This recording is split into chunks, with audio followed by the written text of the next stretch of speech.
Amém? Amém. Glórias a Deus. Meus irmãos, esse texto de Salmos, a gente não costuma ouvir uma pregação a respeito, né? Mas ele é muito interessante. Ele fala do retorno do povo de Deus da Babilônia para a terra prometida, para Israel. Bom, nós somos crentes, cremos em Jesus Cristo, e a gente fez isso mediante a pregação da palavra de Deus. Mas às vezes a gente não sabe a nossa origem, como tudo isso começou, como iniciou. A gente já ouviu falar o povo de Deus no passado, né, do Antigo Testamento, e a gente ouve falar o povo de Deus hoje, né? E como que surgiu então esse povo de Deus? Por que povo de Deus?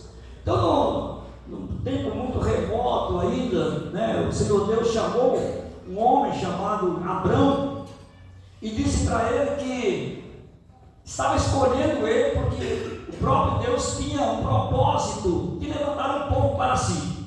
Quero levantar um povo e quero começar com você. Então chamou Abraão, no início Abrão, depois Deus trocou o nome dele para Abraão, e Abraão ouviu a voz de Deus, os conselhos de Deus, as suas ordens, e ele foi fiel em tudo aquilo que o Senhor disse. Claro que ele teve os seus problemas, dificuldades como todo ser humano, mas ele foi sempre firme e fiel a Deus.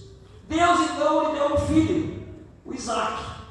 O Isaac foi ensinado por Abraão a ser fiel ao Senhor, e mais do que isso, entender que ele era a continuidade de Abraão, e que ele precisava se manter naquele caminho, porque por intermédio dele, a descendência de Abraão, seria o povo de Deus.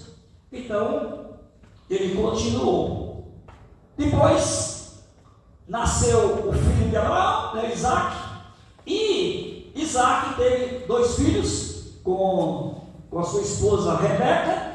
Um era Esaú, o outro era Jacó. Deus escolheu Jacó, e por intermédio de Jacó, você continua firme a promessa que foi dada a Abraão. Você é a sequência disso, tem que continuar.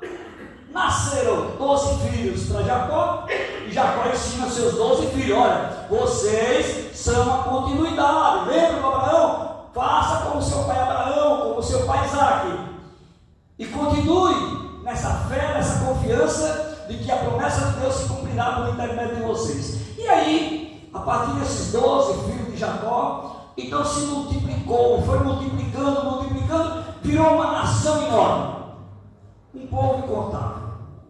Glória a Jesus. E trazia sempre no coração aquela promessa de Deus. Deus sempre avivava aquela promessa. Quando chega na época de Moisés, então Moisés escreve, e o Senhor Deus coloca no seu coração, ele escreve a lei, porque esse povo precisava entender que ele não podia andar de qualquer forma, ele não podia andar como as pessoas que não conheciam a Deus. Eles precisavam entender que para desfrutar das promessas de Deus, precisavam obedecer a palavra de Deus, aquilo que Deus dizia. Então Deus mandou escrever a lei para o povo poder se dirigir por ela, se reger por ela.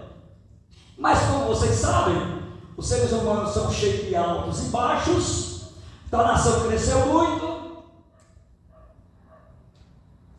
Os antigos partiram para a eternidade, e depois começou então com os mais jovens, com a descendência, altos e baixos, obediência e desobediência. Quando obedeciam a Deus, então as coisas iam muito bem. Era só isso que Deus queria. Para ser abençoado, era só temer e guardar a palavra de Deus. Quando eles desobedeciam, então Deus corrigia. Eles sofriam, sentiam dor da correção, e eles então entendiam isso, a correção de Deus, e voltavam-se para Deus, e Deus retirava então aquela punição. Isso ficou por séculos, até chegar a época em que esse povo foi levado para a Babilônia. Eles foram levados para a Babilônia, mas eles não foram lá fazer turismo na Babilônia. Eles não foram porque quiseram ir para a Babilônia. Eles foram levados, arrastados para a Babilônia, presos para a Babilônia, cativos para a Babilônia. foi levado por Nabucodonosor. Isso depois de séculos. Quem enviou esse povo? Quem entregou? Porque um povo abençoado, ninguém podia vencer esse povo. Mas quem entregou esse povo para a Babilônia foi Deus. Por que Deus fez isso se é o seu povo? Porque o seu povo lhe desobedeceu. Deixaram a lei do Senhor e queriam viver da mesma forma que viviam as pessoas que não conheciam a Deus. Então, Deus não queria que eles fossem para a Babilônia.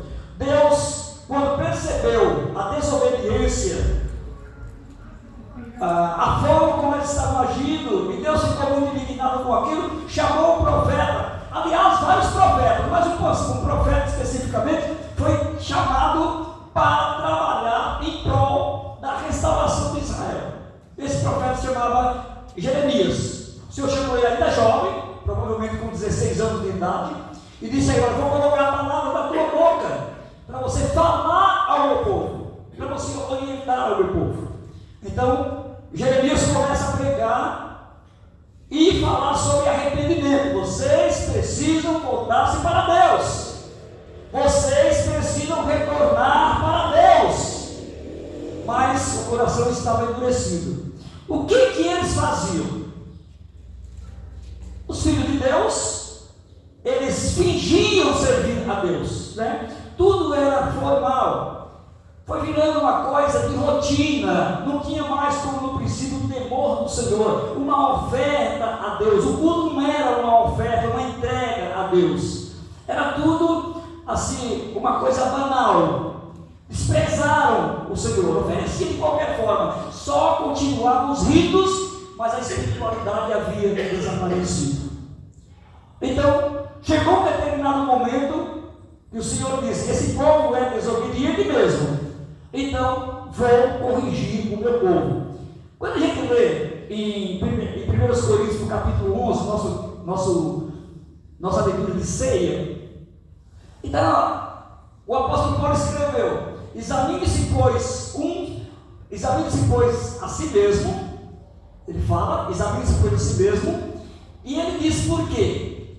Para não ser condenado com o mundo.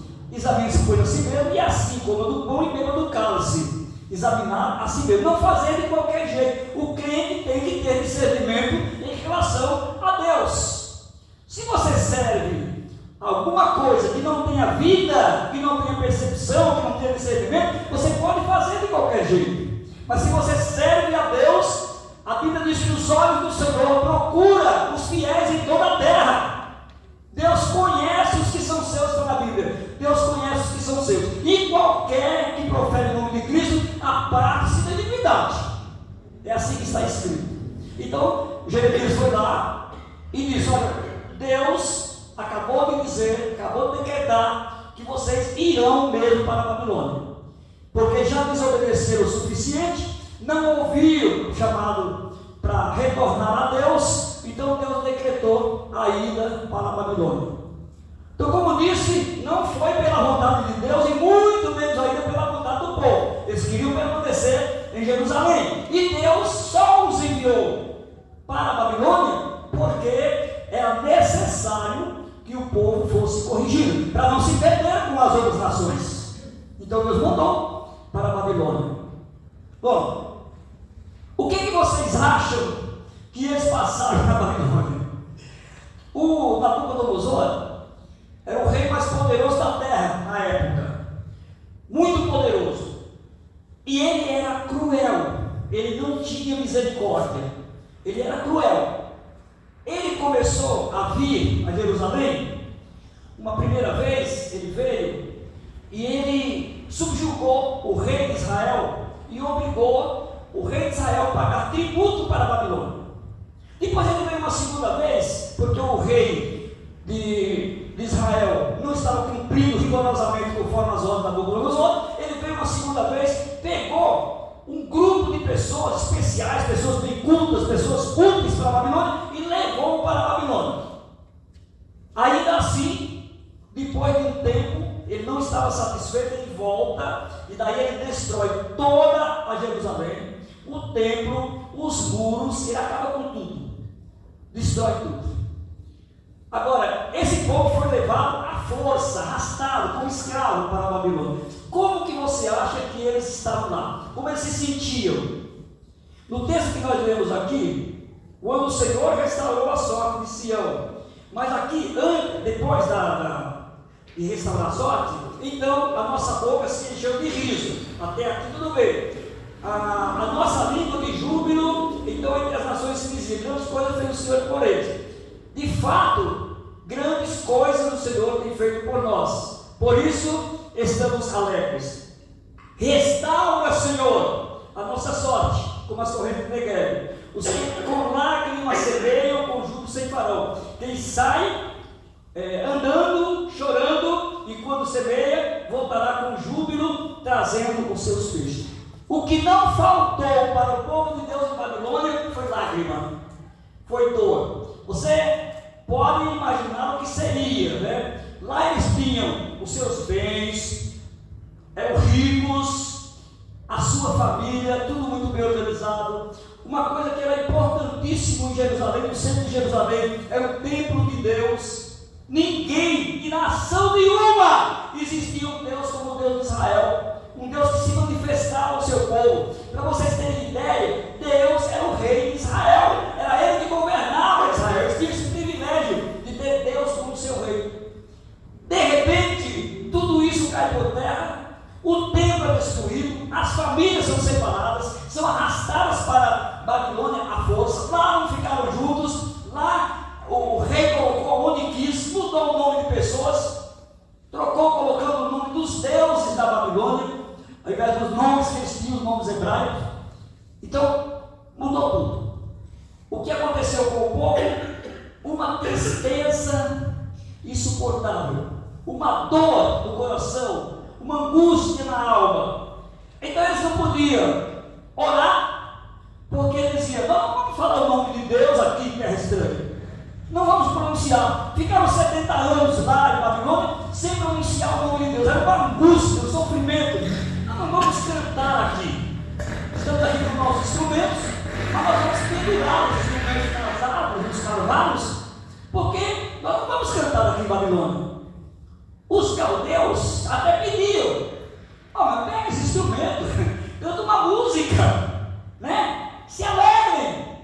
Nós não cantamos em terra estranha, não cantamos as canções de Jerusalém em terra estranha. Quando estivermos aqui, não cantaremos nenhum hino. E não cantavam, não cantavam. Isso passou-se 70 anos. Foi morrendo alguns, foi nascendo outros, né? Porque Jeremias havia anunciado que o tempo era longo, então eles ficaram ali até o tempo determinado. Depois, um determinado dia, quando o tempo estava cumprido, porque Deus é bom, Ele é misericordioso, quando o tempo chega, o tempo determinado, então tudo muda de repente.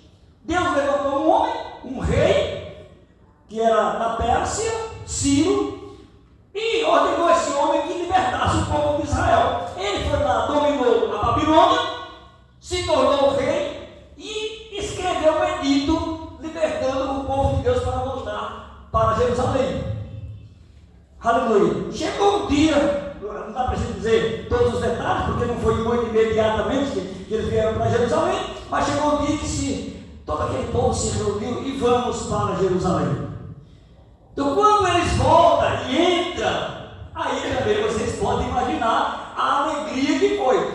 A tristeza que eles tiveram estar na Babilônia, agora isso se multiplicava em alegria. É por isso que ele diz: quando o Senhor restaurou a sorte de Sião, quando o Senhor tirou de lá e trouxe para cá, então ficamos como quem sonha.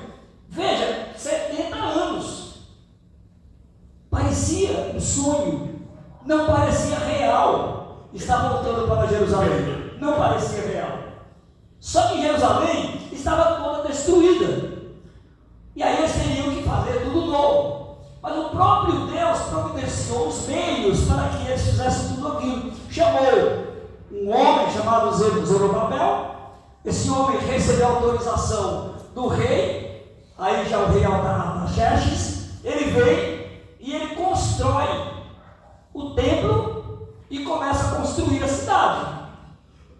Aí as coisas começam a tomar forma. Quando eles percebem que estão em Jerusalém, mesmo com a Jerusalém destruída, então eles têm essa alegria que nós acabamos de ver. Aí aquela tristeza não dava mais para superar, ou pelo menos para competir com a alegria que eles estavam sentindo. Então ele diz: quando o Senhor nos tirou de lá, nos trouxe de volta, então a nossa alma estava tão alegre que nós não acreditávamos, era como se estivéssemos sonhando.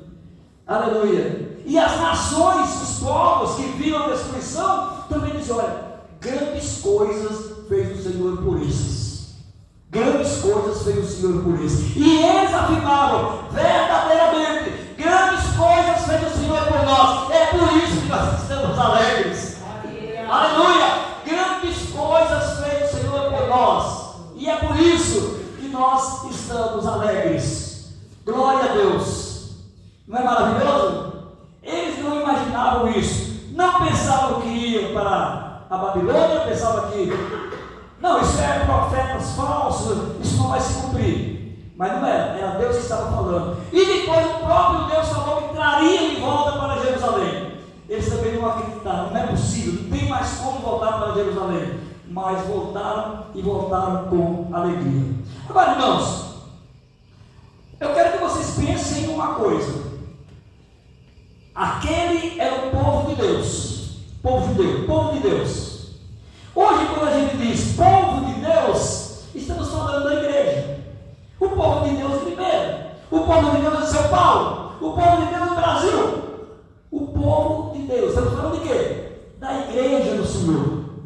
A igreja é o povo de Deus. Embora os judeus continuem sendo o povo de Deus. Mas agora nós falamos: o povo de Deus se reúne para louvar a Deus. A igreja do Senhor. Glória a Jesus. E de onde veio a igreja? De onde veio a igreja?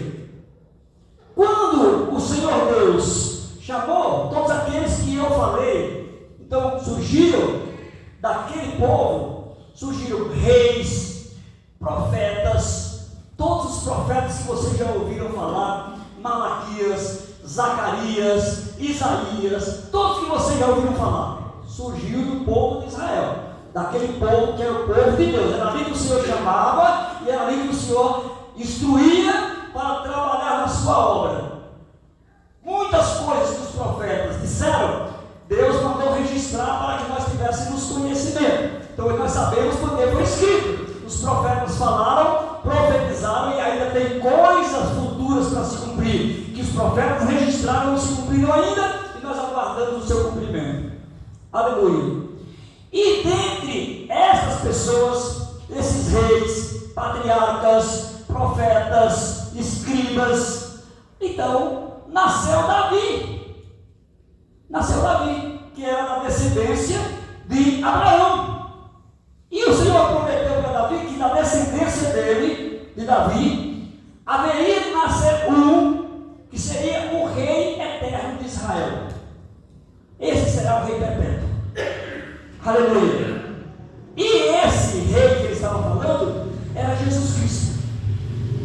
Chega um tempo determinado, então Jesus Cristo nasce, vive em Jerusalém, aquela mesma terra que foi destruída. Agora o Senhor vive naquela terra, anda palmo por palmo naquela terra, prega, ensina, ora, cura, liberta, faz cumprir a profecia do profeta Isaías, que diz que quando ele viesse pregaria o evangelho aos pobres, curaria os enfermos, libertaria os endemoniados e tudo isso.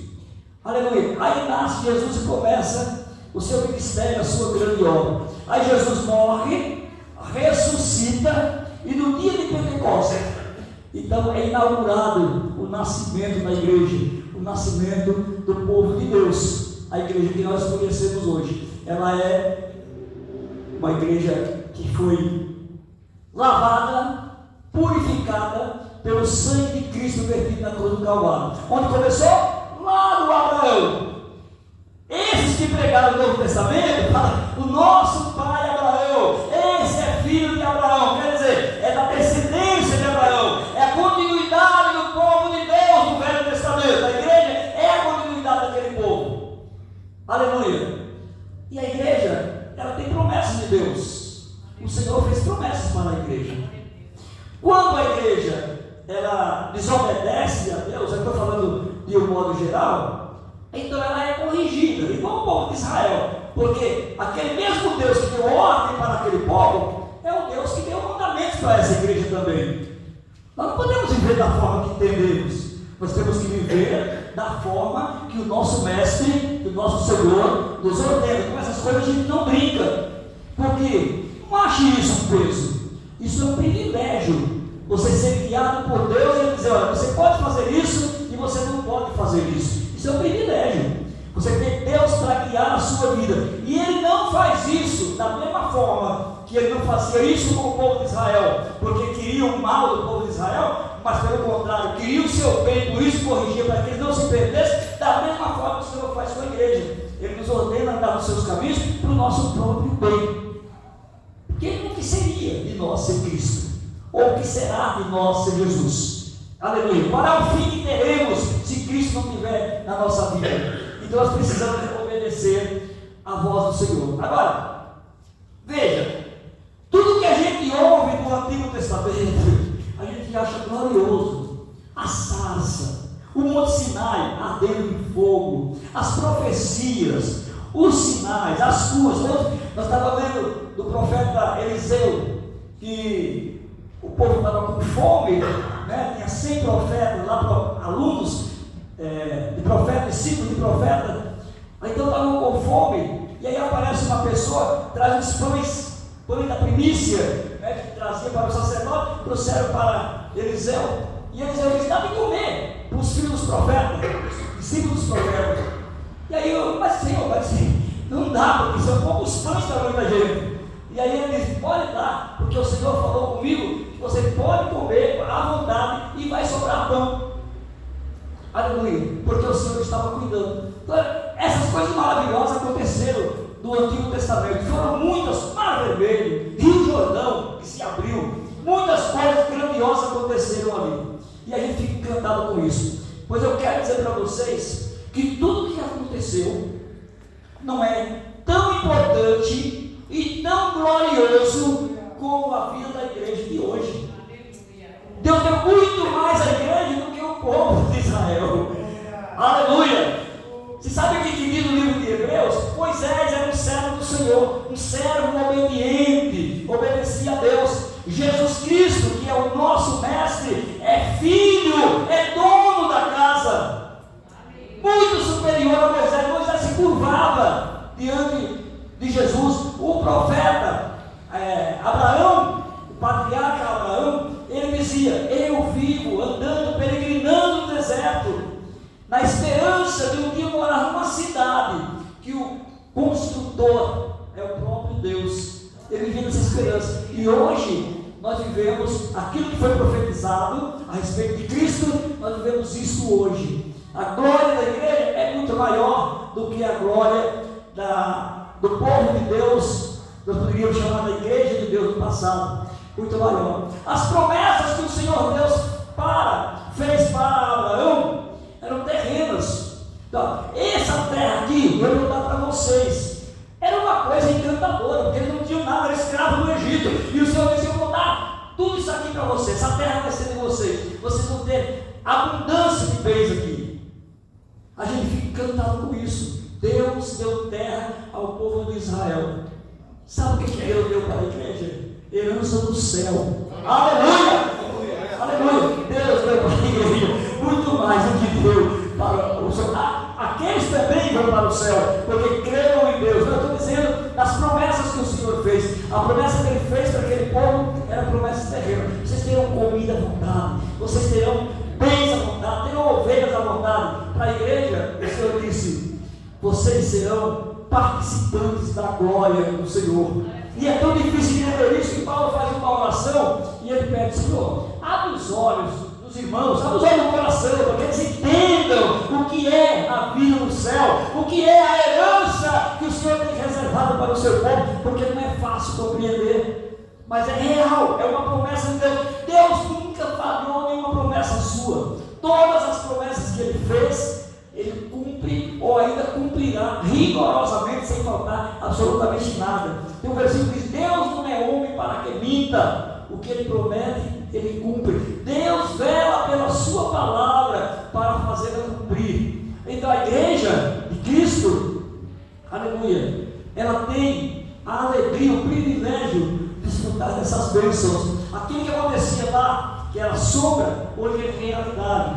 O Espírito de Deus falava naquela oportunidade por intermédio dos profetas. Isso era esporádico. Alguns profetas eram escolhidos para trazer a palavra de Deus. Hoje o Espírito Santo está derramado na igreja. O Senhor, no dia de Pentecostes, que eu falei para vocês, o Espírito de Deus desceu sobre a igreja. Então a igreja é o corpo de Cristo e o Espírito do Senhor habita na igreja. O Senhor disse: se vocês guardarem os meus mandamentos, eu e o Pai viremos e faremos em vocês morada.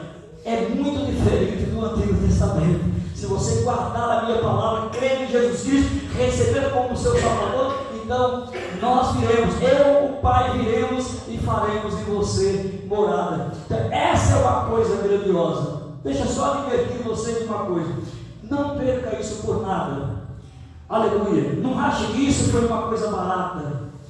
Para você ter esse privilégio, Jesus Cristo teve que morrer, pagar a nossa conta, pagar pela nossa culpa. Não foi fácil. A gente diz tudo é de graça, realmente é, para nós é de graça, mas Deus pagou pelos nossos pecados na pessoa do seu Filho Jesus Cristo. Ele morreu para que nós pudéssemos ter vida, e às vezes nós não levamos isso muito a sério, mas se agarre nisso, uma promessa que o Senhor deu e Ele cumpriu rigorosamente. Hoje você é o povo de Deus, nós somos o povo de Deus. O apóstolo Pedro disse: antes nós não éramos povo, agora nós somos povo e povo de Deus. Você se alegra com isso? De ser povo de Deus? Então dê uma salva de palmas para Jesus e agradecimento pela verdade do Senhor para isso. Aleluia! O seu nome está escrito no livro da vida. Aleluia! Então, prepare a sua vida da melhor forma possível. Eu, como pastor dessa igreja, como pastor da igreja, como ministro de Jesus Cristo, aconselho você a obedecer a palavra de Deus. Porque todas as vezes que desobedecemos, acontece o que aconteceu com o povo de Israel. Podemos ter grandes prejuízos, grandes danos por desobedecer a palavra de Cristo. Então tudo que ele disser, tudo que você aprende aqui, que é verdadeiramente fundamentado na palavra de Deus, então você obedece à risca. Aleluia, para que você seja uma pessoa abençoada todos os dias da sua vida. E isso, até me lembra dos discípulos de Jesus que perguntaram: Senhor, mas o que nós vamos ganhar em te servir? Ele disse: nessa vida aqui 100 vezes mais, você já é abençoado aqui. E por fim, a vida eterna. Você tem a vida eterna. Você pode dizer amém? Amém. Glória a Jesus. Que Deus abençoe vocês. Estou grato. Aleluia. Essa noite. Em pé, fazer uma oração. Vamos orar? Depois vou dar uma luz, tá bom?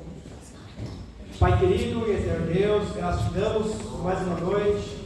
Que a tua palavra possa ser viva e eficaz em nossos corações, meu Deus. Possamos, Senhor, alimentar durante a semana tudo que foi pregado aqui, que possa colocar em nossos corações para nós praticarmos, seguir fielmente a tua palavra. Abençoa a tua igreja em nome de